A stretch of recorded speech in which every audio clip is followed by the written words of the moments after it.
my friend, my lovely alpaca with me today. He's going to be introducing our lovely video for the day. So today's project is for Earth Day because that is what today is. So we are going to be making this fun Earth Day every day, not really poster, kind of poster. I guess you could make it a poster or a sign. So this is super, super colorful and it's all about our planet and how we should treat our Earth like Earth Day every single day. All right, so we're going to do kind of a mix of some different things today, which I'm super excited about. And let's get started. So for today's project, what you are going to need is a piece of paper. If you have a little bit thicker paper, like especially out of a sketchbook, you will ideally want to use that today just because it will help you when it comes to the painting portion if you choose to use paints today. So if you are going to do our watercolor effect, you are just going to need Crayola colored markers. If you do not have Crayola, that's okay. Just preferably a water-based or water color marker is what you're going to need for that. All right, and then a drawing utensil is all that you need left. So today is kind of combining a couple different techniques as well as changing up a little bit how we're going to be drawing this one too. So this is for Earth Day, as I mentioned earlier. So what we're going to be doing is creating the Earth, but we are creating an Earth that we love, okay? So the first thing that you're going to be doing is drawing a heart. Now on this extra little sheet of paper, I'm going to kind of show you a couple techniques. I show this in some other videos too, and I've shown you in school if you're in my actual classroom, but I want to remind people how to make a heart because sometimes making a heart, especially larger on the page, is a little bit more tricky. So if you take the letter M, like a lowercase m, and the letter V, making a heart is pretty easy. All you'd have to do then is just erase your little tail, and you can always curve these edges a little bit more so you don't get that point. Okay, so that's one way I do it. Of course, there's always just drawing freehand, drawing one side at a time. So what I do with that is I always still start with just the bump, and then I bring it down. And I start with the bump, and I bring it down. So you could do either way depending on what type of heart you prefer. All right. So we want our heart pretty big, about the size of our hand, because we want it to fill a good majority of our paper. So what I'm going to do first is I am going to start with drawing my bump and then bringing it back down. So this is the heart I'm going to do today. Bump out and bring it back down. All right. So that is what we should be doing to start with. Now, Earth Day is super important for our learning because we want to make sure that we are taking care of our planet. Right now, we are actually, because we're home more often, more people are getting out and going on walks, and they're picking up trash, and they're doing things for our Earth, and that's what we need. So we're going to add a cute little message to ours as well, okay? So we're going to start with that before we draw our background. So off to the side, what I want you to start with is we're going to write Earth first, okay? So if you have a marker, now is a good time to be using it. If you don't, that's okay. And I want you to kind of thicken these. So even if you're just using your regular marker, that is okay. For this, ideally, you do want to use a Sharpie if you can, but if you don't have one, that's okay too. Just when we do the watercolor effect, you might get a little bit of bleeding, so I'll kind of talk to you about that. So then you're just going to make these little divots because we're going to make it look kind of cute. So just make lines right on those. And you're going to continue and you're going to spell out Earth to start with. Now, if you notice, I'm kind of curving with my heart a little.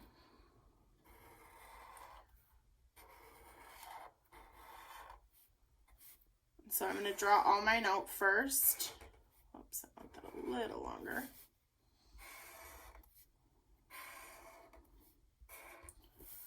Then I'll leave my little space, and I'm going to write the word Earth Day.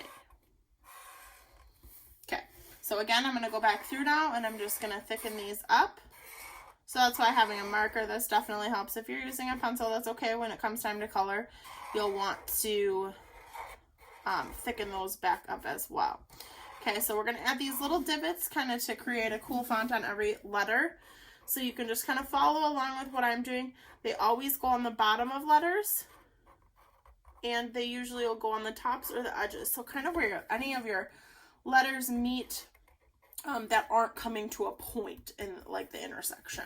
So I wouldn't put any at the top of my R, and I wouldn't put any on the corners of my E's. Just because we're creating it. So it's kind of a good alternative to bubble letters, is just doing this so that it still looks fancy like a bubble letter, but not as much work as a bubble letter. So again, you're writing Earth Day.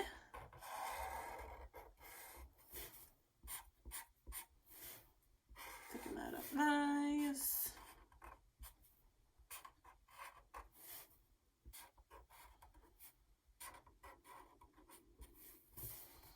And then thicken up your day. Now the D is a weird one because this actually has no points, so this one realistically would not have any marks on it. This is just kind of on its own. You could of course add one just on the corners if you wanted to, just to add it so that it's not the only one without it, but you don't have to. It's completely up to you. This font can be kind of done either direction, with or without those marks.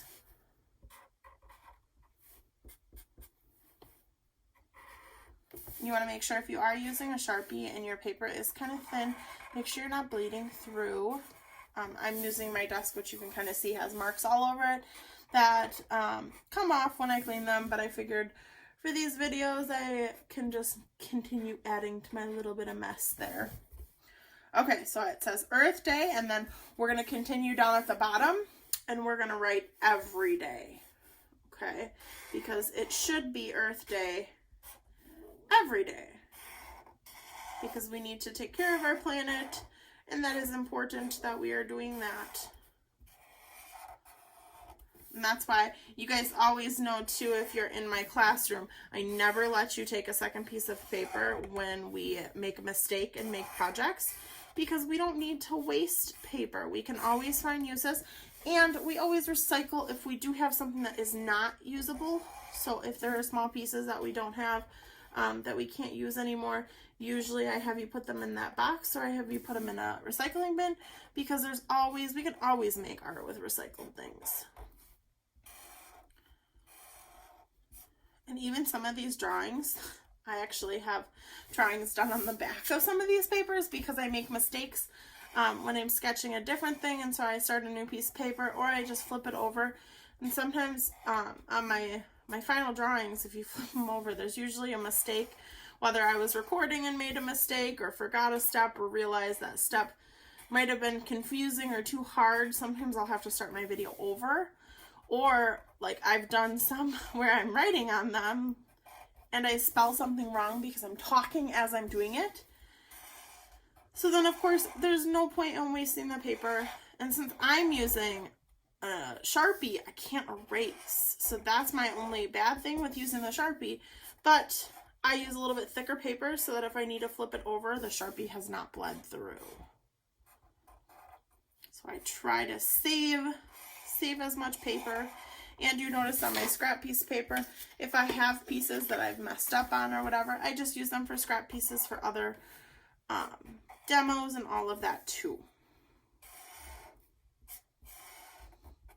Okay, so we're almost done with this.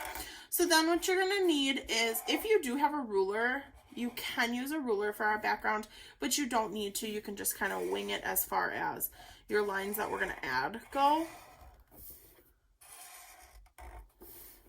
And just kind of to add those to break up our space in the background. And then we're going to draw a picture of our earth kind of on our heart.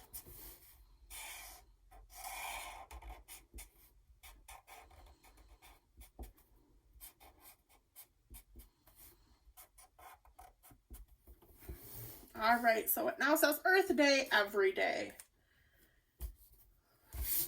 Okay, so if you want to use a ruler, what you're going to be doing is you're going to be drawing some lines in the background to kind of break up our back, Okay, so for this, I am actually, I think, going to do this with a pencil so that it doesn't take away too much from our background right now.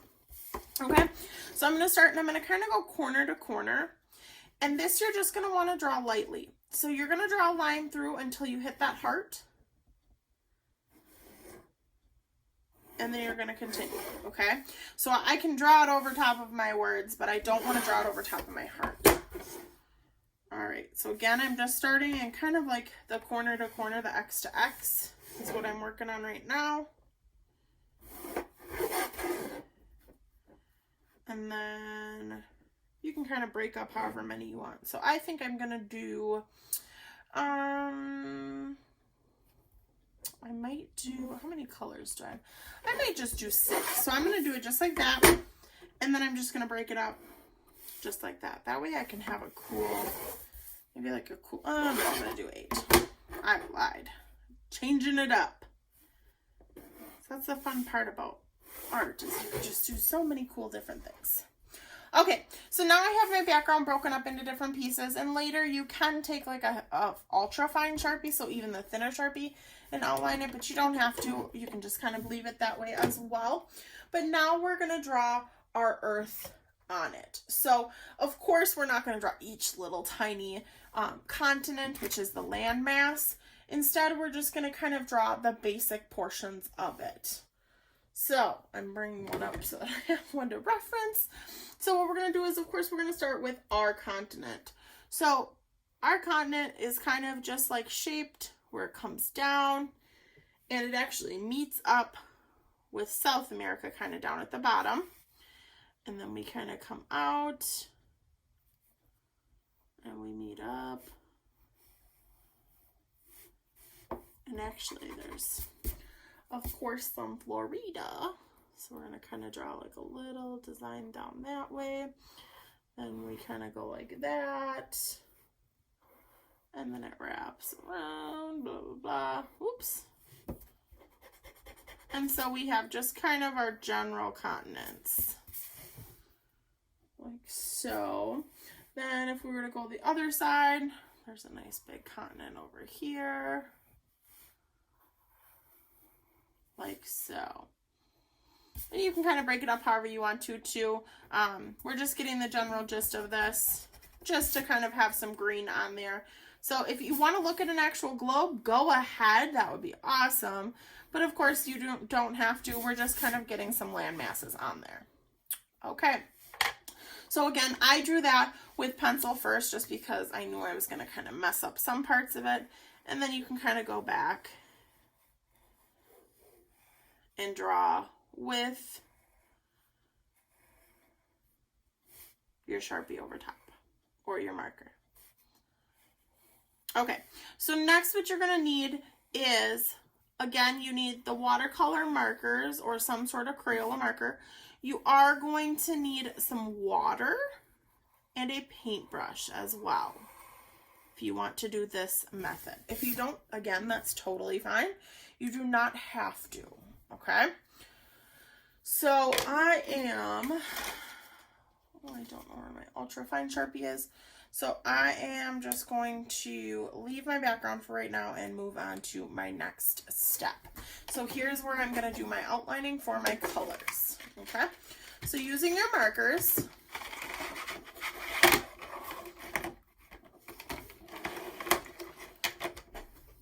what you are going to do is, if you watch closely, we are just outlining, okay? Or technically we're tracing on the inside, so we're not even really outlining, we're like inlining, but I don't think that's an actual word. So these are my land masks, which means they're going to be green. So what you're going to do with your marker is you're going to go along the inside of that image, and you're going to put a nice bold color of your marker. Okay, so I'm making it kind of thick. I don't want to color it in. It's just like I'm doing an outline, but on the inside of whatever that color is. Okay, so these are all my landmass, which is why I'm outlining those.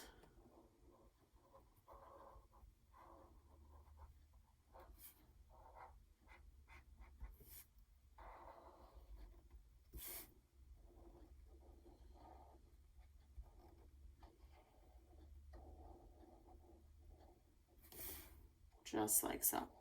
All right, so then I'm going to take my blue and I'm going to repeat this process. Then I'm going to go into my background and I'm going to do the same thing. So this part I am going to speed up. I just wanted to show you to make sure that you're not coloring anything in. So this is strictly going to be outline. I will speed this up and I'll show you all of the outline once it's completely done so that you can see better what I mean and how we're then going to do the next part. So when you come back, you also want to make sure that you have, again, a paintbrush and some water as well, possibly a paper towel or a napkin or something to dab your brush on, just because you'll be cleaning it in between colors too. All right, if you guys have questions, please watch ahead and then come back to this point. Otherwise, have fun with this and I will pop back on in a minute.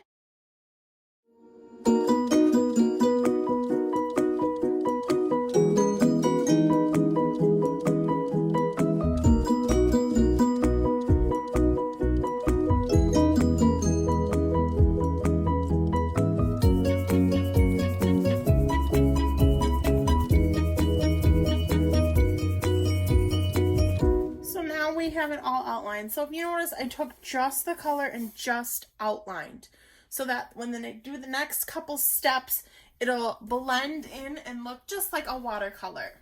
Now, if you want to be really creative in between this, what you could also do is take some crayons, because this technique that we're going to be doing will help some of these colors really pop out.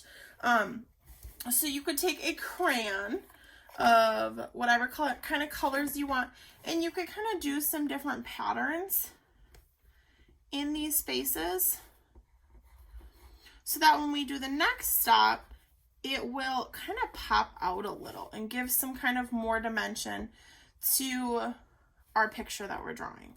Okay, and you could do the same with your actual earth part too. If you want to take and add some kind of details into this as well, that's totally an option. Think kind of about what patterns and stuff that you're going to do with what that is. So for example, this is water. So these are good patterns to kind of do with water because it's going to help it look even more like water. So I'm just kind of doing some wavy, and then I'll show you the next technique, and then I will fast forward while I am finishing the rest of this and letting you work on yours.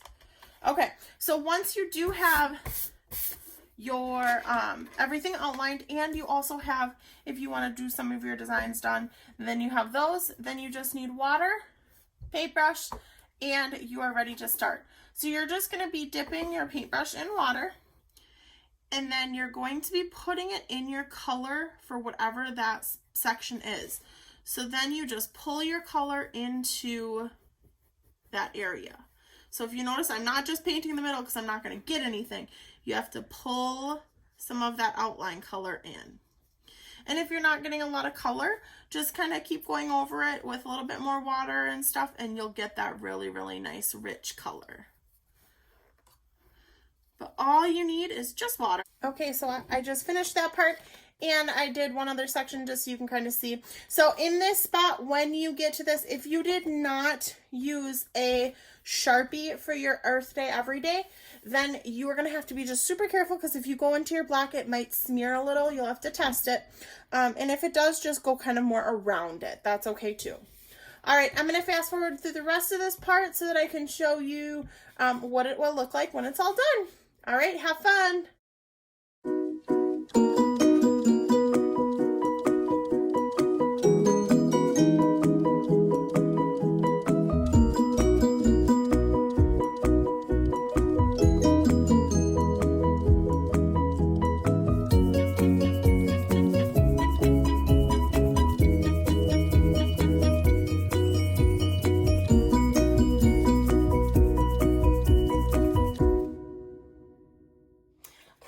So here's the final project picture for Earth Day. So it is cute. It says Earth Day every day because it is so important now more than ever to take care of our Earth, especially because we're home so much and we can. So check it out. I hope you guys had fun with this project. Make sure that you're sharing it with me if you made this one so I can see it. I love the pictures where you guys are holding your projects too. That is so much fun because then I get to see your faces. So please make sure to share your project with me. And I hope you guys have fun. Have a great day.